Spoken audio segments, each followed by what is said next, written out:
Alors aujourd'hui, je souhaite aborder un sujet critique, ou plutôt le sujet de la critique. Vous avez été très nombreux à me demander comment faire face aux critiques et comment y répondre. Alors déjà, il faut que vous sachiez que la critique est inévitable. En fait, quel que soit ce que vous allez faire, vous serez toujours critiqué.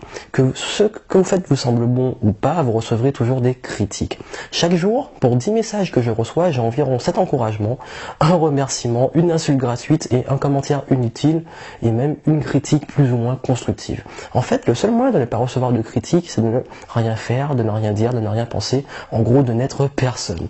Donc à moins que vous soyez prêt à aller vivre dans une grotte, voici comment gérer la critique et y faire face.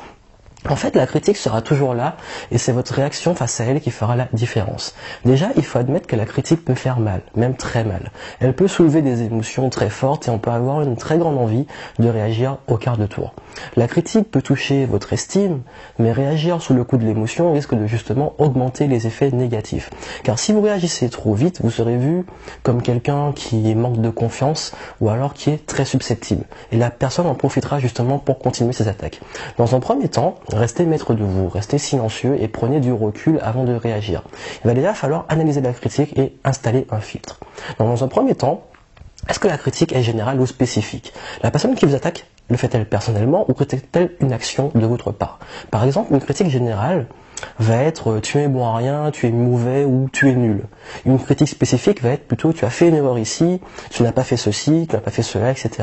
À partir du moment qu'une critique est générale et personnelle, donc que la personne vous attaque personnellement, mon conseil va être simplement de l'ignorer.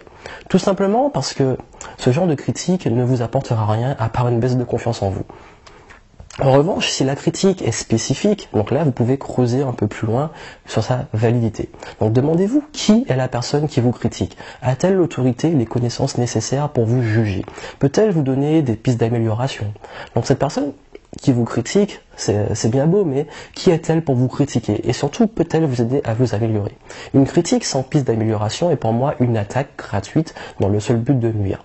Donc cette personne est-elle vraiment en position de vous critiquer et de vous aider à vous corriger? Si ce n'est pas le cas, là encore, passez au-dessus. Si au contraire, cette personne peut effectivement juger de votre acte et peut vous aider à vous corriger, vous pouvez éventuellement écouter ce qu'elle a à vous dire pour ne pas répéter les mêmes erreurs et ainsi vous améliorer. La critique est très dure à gérer. Nous sommes tous humains et l'estime reste quelque chose de fragile. Gérer la critique, c'est déjà travailler sur son estime de soi, sa confiance en soi, et pour cela, je vous invite à revoir les ressources que j'ai mises à votre disposition sur le sujet. Après, comme je l'ai dit, appliquez votre propre filtre. Donc distinguez les critiques générales des spécifiques, analysez le statut de la personne qui vous critique, et après, n'oubliez pas une chose, c'est que la critique reste un avis, une perception qui ne regarde que l'autre. Donc, c'est son regard à lui, et donc ne prenez rien de façon personnelle. Donc, comme je vous l'avais dit dans une chronique sur les 4 accords Toltec, n'oubliez pas de ne jamais en faire une affaire personnelle.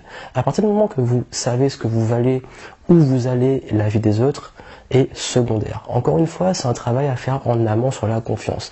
Donc restez ouvert aux bonnes critiques qui vous aident à vous améliorer, mais bannissez les mauvaises qui vous ralentissent. Donc je vous ai mis un lien sous cette vidéo justement où j'aborde un article très complet sur la façon de critiquer, la façon efficace de critiquer, qui vous aidera aussi à appliquer les bons filtres face aux bonnes et aux mauvaises critiques pour distinguer les bonnes des mauvaises critiques. Et de même, quand vous souhaiterez critiquer quelqu'un, apporter une critique, voir comment le faire dans les bonnes conditions pour ne pas vexer la personne et pouvoir l'aider justement à s'améliorer pour éviter de rentrer dans des conflits. Donc voilà, donc j'espère que ces conseils vont vous aider pour gérer les critiques. Surtout ne le prenez pas avec violence, c'est vrai qu'on peut être tenté sous l'émotion d'attaquer la personne personnellement en retour. Donc vraiment suivez ces conseils, restez maître de vos émotions et comme je l'ai dit, faites le travail en amont. Plus vous aurez confiance en vous, moins les critiques vous atteindront. Donc voilà, donc je vous souhaite bonne route, à très bientôt.